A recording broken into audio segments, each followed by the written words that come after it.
Dubaï, c'est le nom qui incarne le luxe, le futur et la démesure. En 30 ans, ce qui n'était qu'un village de pêcheurs est devenu une forêt de gratte-ciel entourée de désert.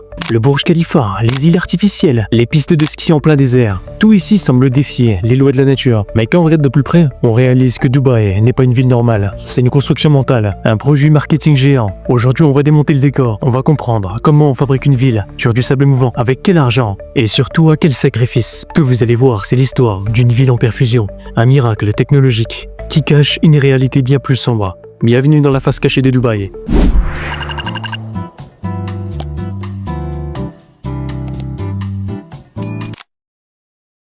Pour comprendre l'envers du décor, il faut comprendre d'où vient cette ville. En 1960, Dubaï n'est rien. Mais en 1966, on découvre du pétrole.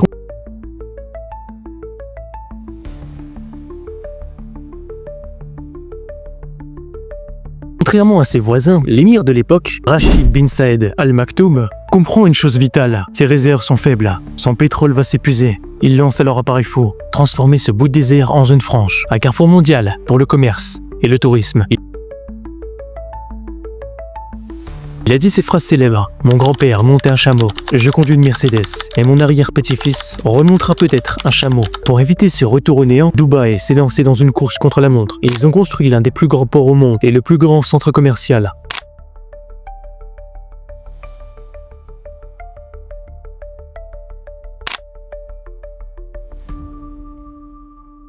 Mais pour bâtir ce rêve en un temps record, ils ont eu besoin d'une armée dans l'ombre. Dubaï ne serait rien sans ses travailleurs immigrés.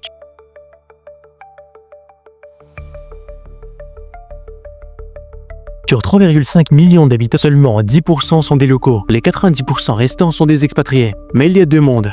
D'un côté les cadres occidentaux, de l'autre les ouvriers venus d'Inde, du Pakistan ou du Bangladesh. Pour eux, c'est le système du Khalafa. Un contrat qui lie l'ouvrier à son patron, comme s'il était sa propriété. Dès leur arrivée, on leur confisque leur passeport. Ils perdent leur liberté de mouvement. Ils sont parqués à Sonapur. Des camps de travail isolés.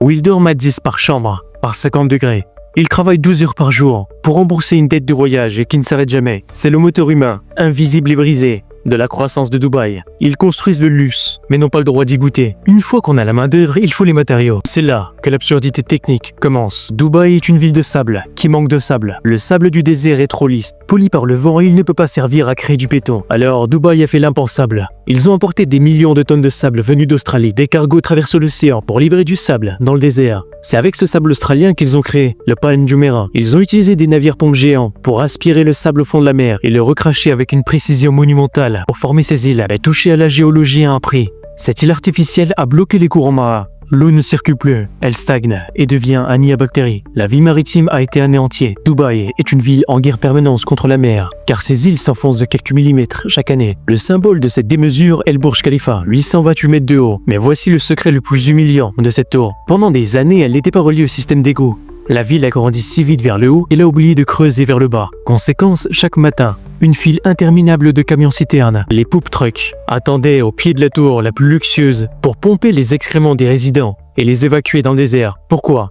Parce que construire une tour se voit sur Instagram. Mais construire des canalisations, ça ne rapporte aucun prestige. C'est une vitrine étincelante, posée sur un système qui ne sait pas gérer ses propres déchets. On peut se demander d'où vient cet argent pour financer de tels projets. Dubaï a dû faire face à des défis économiques majeurs. En 2009, en pleine crise mondiale, la ville a frôlé la faillite technique et a dû être sauvée par un prêt de 10 milliards de dollars de son voisin, Abu Dhabi. Aujourd'hui, pour éviter que cela ne se reproduise, Dubaï a mis une stratégie en place. Devenir le coffre-fort du monde. La ville a instauré une fiscalité quasiment nulle pour attirer les capitaux étrangers. C'est devenu une plaque tournante pour les investisseurs massifs, où l'on demande que très peu de justification sur l'origine des fonds. Le résultat est frappant. L'immobilier de luxe est devenu une valeur refuge. On construit des tours entières, non pas pour loger, mais pour stocker de la richesse. Dans certains quartiers prestigieux, on estime que le taux d'occupation réel dépasse à peine les 30%.